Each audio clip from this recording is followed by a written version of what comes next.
Hello everyone, स्वागत है आपके अपने YouTube चैनल व्हाइट सर पर। और आज हम देखने के लिए जा रहे हैं कक्षा 10वीं की ज्योग्राफी यानी भूगोल का चैप्टर नंबर है 2। चैप्टर 1 हमने पूरा कर लिया है, आप प्ले लिस्ट में जाके वीडियो को चेक कर सकते हो। और आज हम पढ़ने वाले हैं क्या, भूमि संसाधन। ठीक है, तो भूमि संसाधन के बारे में हम यहाँ पर बात करने वाले हैं। अगर आपने चैप्टर 1 नहीं देखा है तो हम बात कर लेते, थोड़ा सा बात करेंगे संसाधन क्या होता है। ऐसी कोई भी वस्तु जो हमारे जीवन को आसान बनाता है उसको हम लोग संसाधन कहते हैं। और जीवन को आसान बनाता है और उसको हम प्राप्त कर सकते हैं, उसको प्रयोग करने लायक हमारे पास टेक्नोलॉजी है और उसको प्रयोग करने से किसी को किसी प्रकार की आपत्ति नहीं है तो हम उसको संसाधन बोल सकते हैं। ठीक है, तब यहाँ पर सवाल उठता है कि क्या भूमि हमारे लिए संसाधन है। इसको हम समझेंगे कि भूमि हमारे लिए महत्वपूर्ण है। दो बात है, अगर दो क्वेश्चन आ जाए हमारे सामने, क्या हम भूमि हमारे लिए संसाधन है और भूमि हमारे लिए महत्वपूर्ण है, इन दोनों बातों का आंसर हम एक ही क्वेश्चन के जरिए दे सकते हैं। देखो, अगर भूमि की बात करेंगे तो भूमि का मतलब क्या होता है। भूमि का मतलब हो जाता है सिर्फ भूमि नहीं।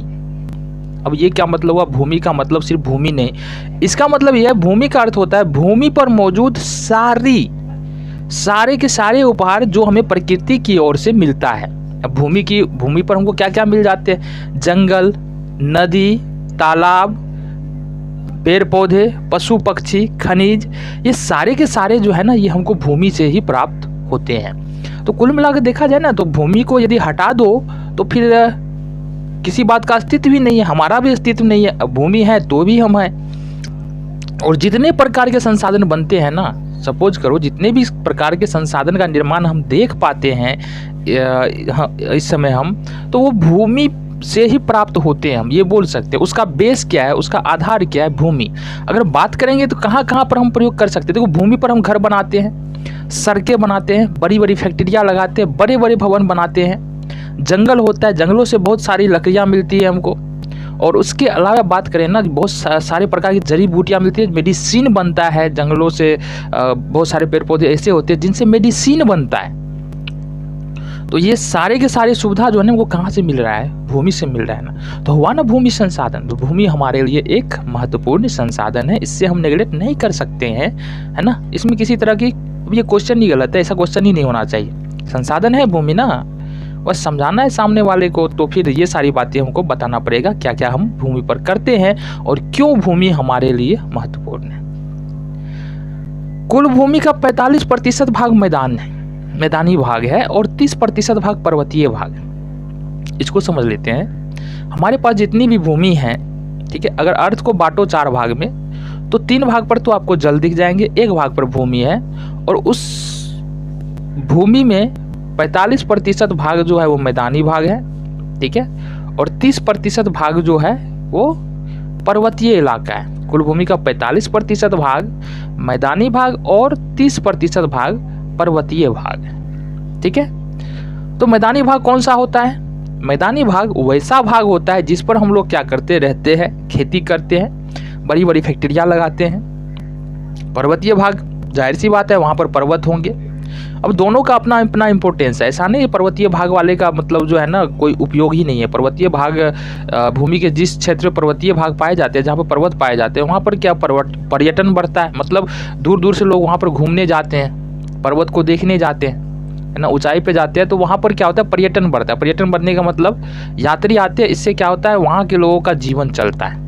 ठीक है, लोग कमा पाते हैं। तो यानी कि पर्वतीय भाग वाले जो क्षेत्र है वो भी कुछ ना कुछ जो है ना इकोनॉमी में ऐड ही करता है, यानी हमारी अर्थव्यवस्था में कुछ ना कुछ ऐड ही करता है ना। तो ये भी हम बोल सकते हैं, ऐसा नहीं पर्वत भी क्या हो गया, संसाधन हो गया। मैदानी भाग में पहले ही बात कर चुके हैं, लोग रहते हैं, काम धंधा करते हैं, रोड बनता है, सड़क बनता है, भवन बनता है। कहाँ बनता है, मैदानी भाग में ही बनता है। खेती भी मैदानी भाग में ही होती है। ये भी बात हम कर चुके हैं। आगे देख लेते हैं। पठारी इलाकों में हम क्या, जीवाश्म ईंधन। अब जीवाश्म ईंधन का मतलब क्या होता है, वैसा ईंधन जिसमें जीव का अंश है, या हम ऐसे याद रख सकते हैं इसको। जीवाश्म मतलब कोयला, पेट्रोलियम, डीजल, LPG, ये सारे के सारे ईंधन जो है ना, ये सारे के सारे जो शक्ति के स्रोत है, ऊर्जा के स्रोत है, ये सारे के सारे कौन से ऊर्जा के स्रोत है, ये जीवाश्म ईंधन कहलाते हैं। क्या कहलाते हैं, जीवाश्म ईंधन। इसको जीवाश्म ईंधन इसलिए बोला जाता है क्योंकि इसमें जो है जीवों के अंश से इसका निर्माण होता है। पृथ्वी के अंदर दबने के बाद करोड़ों वर्ष के बाद, लाखों वर्ष के बाद इस प्रकार के ईंधन का क्या होता है, निर्माण होता है। ठीक है, तो कोयला, पेट्रोलियम, डीजल, एलपीजी को क्या बोलेंगे, लिक्विड पेट्रोलियम गैस। प्राकृतिक गैस को क्या बोलेंगे, जीवाश्म ईंधन बोलेंगे। तो पठारी क्षेत्रों में क्या होता है, जीवाश्म ईंधन पाया जाता है। तो ये अब बात कर लेते हैं, हम पढ़ रहे हैं भूमि संसाधन, तो एक मोटा मोटी बात करेंगे ना, भूमि होता क्या है। देखो, पृथ्वी का ऊपरी परत जिस पर हम रहते हैं, घर बनाते हैं, मकान बनाते हैं, सड़कें बनती है, फैक्ट्रियाँ लगती है, खेती करते हैं, वो जो परत है ना, वही हमारी क्या है, मृदा है, यानी कि मिट्टी है। समझ में आ गया। पृथ्वी की सबसे ऊपरी परत जिस पर हम घर मकान बनाते हैं, खेती करते हैं, सड़कें बनाते हैं, जंगल पाया जाता है, वो क्या कहलाता है, मृदा यानी कि मिट्टी कहलाता है। ठीक है, अब यहाँ पर बात कर लेते हैं कि मिट्टी का निर्माण कैसे होता है और कितने समय में मिट्टी का निर्माण हो जाता है। देखो, ऐसे मिट्टी का निर्माण जो है ना, एक लंबी होने वाली प्रक्रिया है और निरंतर होने वाली प्रक्रिया है। कुछ सेंटीमीटर मिट्टी बनने में जो है ना, लाखों वर्ष का समय लग सकता है, हजारों वर्ष का समय लग सकता है। अब ये डिपेंड करता है अलग अलग कारकों पे, जो अभी हम बात करने वाले हैं। तो मिट्टी का निर्माण कोई एक दिन में नहीं होता है ना। चट्टानों, देखो मिट्टी जो है ना, जो मिट्टी हम देखते हैं, वो कहीं ना कहीं किन किन कारकों से मिलकर के बना है, इसके बारे में बात कर लेते हैं। पहले चट्टान, यानी कि जो बड़े बड़े पत्थर होते हैं, पत्थर के टुकड़े होते हैं, उनके टूटने से मिट्टी का निर्माण होता है। अब टूटने से मतलब क्या है कि अगर दो टुकड़ा हो जाए पत्थर का, चट्टान का दो टुकड़ा हो जाए, तो मिट्टी तो बनेगा नहीं, टूटेगा। टुकड़ा कई टुकड़ों में जब वो टूट जाएगा, टूटने के बाद वो रगड़ाएगा, घिसेगा, फिर जाकर के मिट्टी का निर्माण होता है। ठीक है, तो मिट्टी के निर्माण में भौतिक और रासायनिक दोनों प्रकार के कारक क्या होता है, महत्वपूर्ण होता है।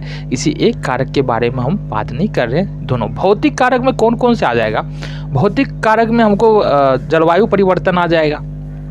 ठीक है, और रासायनिक कारक में सड़ना, गलना, ये जितनी भी क्रियाएं हैं, ये रासायनिक परिवर्तन में आ जाएगा। तो मिट्टी के निर्माण में जैसे कि मान लो कोई जीव मर जाने के बाद क्या होता है, वो अपघटित हो जाता है। वो छोटे छोटे जीवाणु क्या करते हैं, उसके शरीर को सड़ा करके मिट्टी का निर्माण कर देता है ना। तो मिट्टी के निर्माण में भौतिक और रासायनिक दोनों ही कारक योगदान करते हैं। ठीक है, महत्वपूर्ण कारक की बात करेंगे। देखो, पहला है उच्चावच।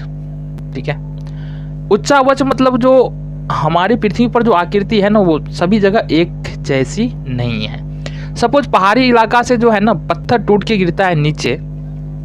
ठीक है, बड़े बड़े चट्टान अगर नीचे टूट के गिरते हैं, तो नीचे आते आते क्या होंगे, वो बिल्कुल छोटे छोटे टुकड़े में बदल जाएंगे। उसके बाद वो क्या होता है, नदी में जाएगा। नदी में जाने के बाद वो धीरे धीरे पानी का प्रेशर जब उस पर पड़ेगा, तो वो धीरे धीरे टूटना, उसमें से जो है ना, ऐसा नहीं है कि एक बार में तुरंत टूट के खत्म हो जाएगा। जैसे जैसे पानी का प्रेशर पड़ेगा, धूप पड़ेगा, पानी पड़ेगा, तो धीरे धीरे वो क्या होगा, टूटता चला जाएगा।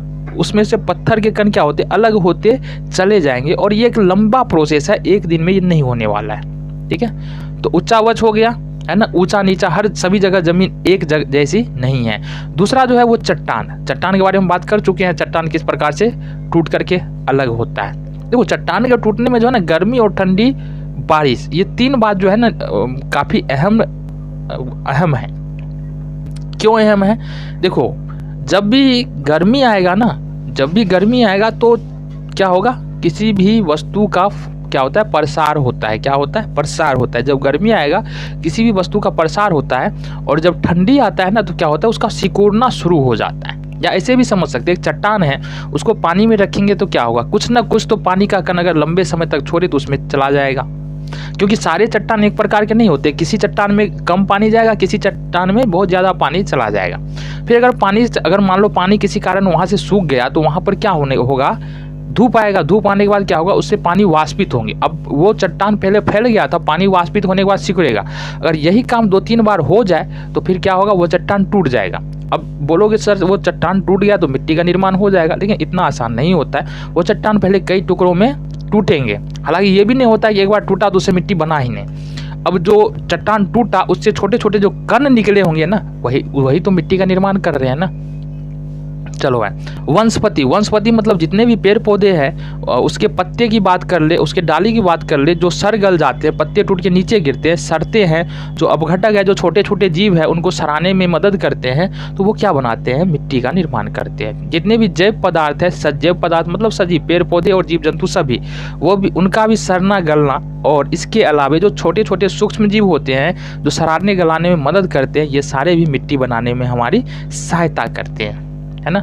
इसके बाद जितने भी खनिज है वो भी मिट्टी बनाने में सहायता करते हैं। और सबसे बड़ी बात जो है वो है समय, क्योंकि 1-2 साल में मिट्टी का निर्माण नहीं होता है, या होता भी है तो बहुत ही कम मिट्टी का निर्माण होता है। हम क्या बोल रहे हैं कि कुछ सेंटीमीटर मिट्टी बनने में ना, सेंटीमीटर को ऊंचाई नापना, कुछ सेंटीमीटर मिट्टी बनने में बहुत ज़्यादा लंबा समय लग जाता है। तो अब बात कर लेते हैं हम लोग भारत में पाए जाने वाली कुछ मिट्टियों के बारे में।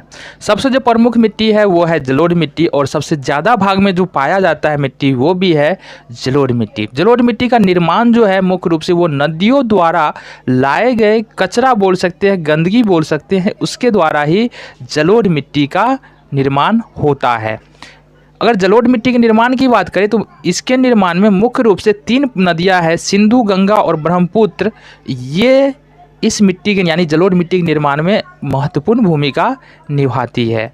आगे देख लेते हैं, इसके विस्तार की बात करें तो राजस्थान और गुजरात में भी बहुत सारे क्षेत्रों में जलोढ़ मिट्टी यहाँ पर पाया जाता है ना।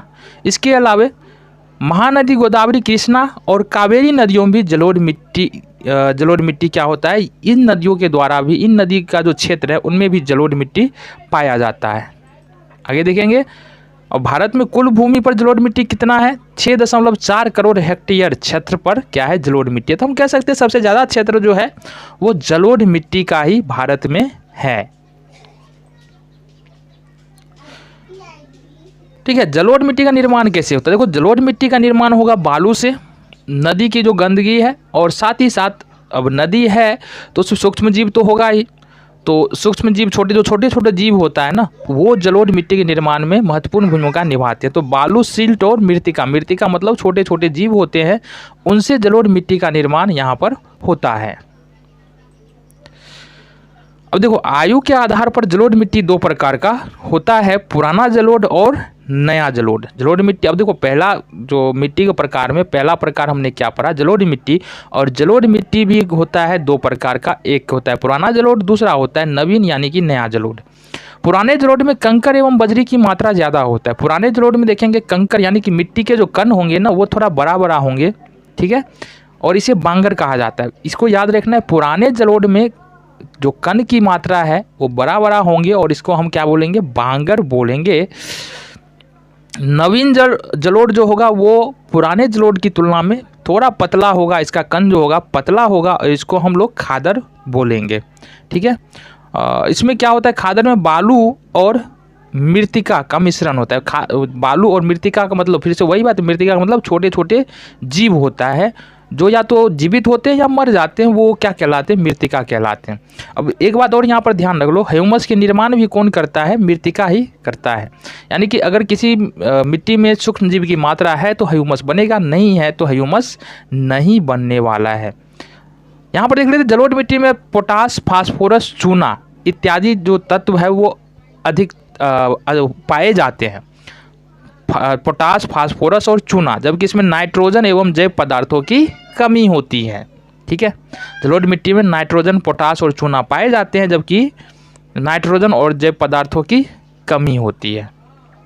आगे देख लेते हैं, जलोढ़ मिट्टी में फसल कौन कौन से उगाए जा सकते हैं। तो जलोढ़ मिट्टी में गन्ना, चावल, गेहूं, मक्का, दलहन, ये सारे कुछ फसलें हैं जो ऐसे देख लो, जलोढ़ मिट्टी में लगभग सारी फसलें हो जाती है। अब वह कंडीशन पर डिपेंड करता है ना कि हमारे पास उर्वरक है कि नहीं, सिंचाई की उचित व्यवस्था है कि नहीं। अगर इन सब बातों पर ध्यान देंगे तो जलोढ़ मिट्टी पर लगभग सारी फसलें हम उपजा सकते हैं। जलोढ़ मिट्टी में गहन कृषि की जाती है। अब गहन कृषि का मतलब क्या होता है, गहन कृषि का मतलब क्या होता है ना। गहन कृषि का मतलब होता है, देखो एक होता है जीवन निर्वाह कृषि, ठीक है, एक होता है जीवन निर्वाह कृषि जिसको हम लोग जीवन को चलाने के लिए करते हैं, छोटे पैमाने पर ये खेती होता है। गहन कृषि जो है ये कुछ बड़े पैमाने पर खेती होती है। ठीक है, मतलब उत्पादन का काम जो होगा, फसल के उत्पादन का काम होगा, सिर्फ इस बात को नज़र में रख के नहीं होगा कि सिर्फ खाना खाने के लिए यहाँ पर हमको फसल चाहिए, जो भी अनाज चाहिए वो सिर्फ खाना खाने के लिए नहीं होगा, बल्कि खरीद बिक्री के लिए भी होगा यहाँ पर। यानी कि इसमें लाभ कमाया जाता है, गहन कृषि में बोल सकते हैं। कृषि को अच्छे तरीके से कर रहे हैं जिससे हम लाभ कमा सकते हैं। ठीक है। हाँ, दियारा भूमि क्या किसे कहते हैं? तो उत्तर बिहार में बालू प्रधान जलोढ़ को दियारा भूमि कहते हैं। मतलब उत्तर बिहार में वैसी मिट्टी या वैसी जलोढ़ मिट्टी जिसमें बालू की मात्रा अधिकतम होती है, बालू की अधिकतर मात्रा होती है, उसको हम लोग दियारा कहते हैं। उत्तर बिहार में पाई जाने वाली वैसी मिट्टी जिसमें बालू की मात्रा अधिक होती है, उसको हम दियारा कहते हैं। और यह मकई के खेती के लिए विश्व प्रसिद्ध है। कौन सी भूमि? उत्तर बिहार की दियारा भूमि। तो इस वीडियो में इतना ही, मिलते हैं आपसे अगले वीडियो में इसी चैप्टर के अगले भाग के साथ।